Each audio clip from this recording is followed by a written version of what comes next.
زين الدين زيدان مدرب ريال مدريد يشيد بالمنتخب المغربي ويقول نحن فرحين ببلوغ المنتخب المغربي كأس العالم، ويقول فيما يخص كأس العالم الأندية علينا أن نراقب الوداد البداوي عن قرب لأننا لا نعلم عنها الفائز في هذه المباراة، ولكن حتى الآن لم ندخل في تفاصيل هذه المنافسة حتى الآن وعلى هذه الأندية كذلك. نحن لا نزال نلعب مباريات الدوري حتى الآن، ونلعب دوري الأبطال كذلك وكأس ملك إسبانيا أيضا.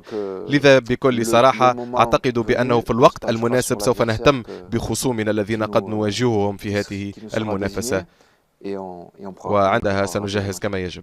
الآن أخيرا كنت أقول أصبحت لديك التشكيلة كلها، اللاعبين كلهم في متناولك.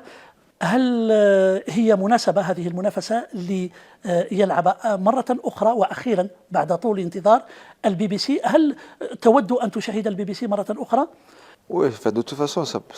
على كل حال أظن بأن الأمر الأهم بالنسبة لي وبالنسبة لأي مدرب بصفة عامة هو أن يكون جميع اللاعبين متوفرين وجاهزين دون أي إصابات أو غيابات. وخلال أي موسم يكون صعب جدا أن تكون كل الآليات موجودة وكل اللاعبين متوفرين. هناك بعض الفترات وكذلك بداية موسمنا تحديدا كانت صعبة جدا ومعقدة، لأنه كان هناك العديد من المشاكل البسيطة والصغيرة التي واجهناها،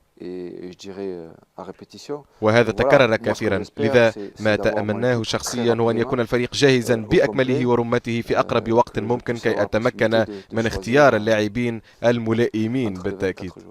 العام الماضي تقريبا في نفس الفترة كانت لديكم أيضا مشاكل، ثم سرعان ما عدتم مع بداية الموسم حتى نهاية الموسم حيث أنهيتموه بقوة. نعم، وعلى كل حال ليست لدي أي خشية معينة، لأنني أقول لنفسي دائما بأننا يجب أن نكون إيجابيين حتى خلال اللحظات المعقدة. يجب أن نكون إيجابيين، وبالنسبة للاعبين فإن الأمر مشابه تماما. واجهنا دون أدنى شك بعض الصعوبات في السنة الماضية، سواء كان الإصابات أو بالنسبة للنتائج المتذبذبة، وخلال أي موسم هذا أمر منطقي. مواجهة الصعوبات شيء عادي، وطموحنا يبقى نفسه دائما، هو بلوغ البطل إفريقيا والممثل المغرب الوداد البيضاوي في هذه المنافسة. لا شك أنك تعرف أيضا المنتخب المغربي الذي تأهل إلى كأس العالم. نعم، أنا سعيد جدا في الحقيقة للمنتخب المغربي، لأنه منذ فترة لم يترشحوا لكأس العالم. قدموا مشوارا جيدا جدا خلال التصفيات وكذلك مشوار ممتاز، وأظن أن الترشح مستحق، وأنا سعيد جدا إذا أن أرى المغرب في كأس العالم. بالنسبة للنادي الوداد إنه فريق لا أعرفه بكل التفاصيل بصراحة.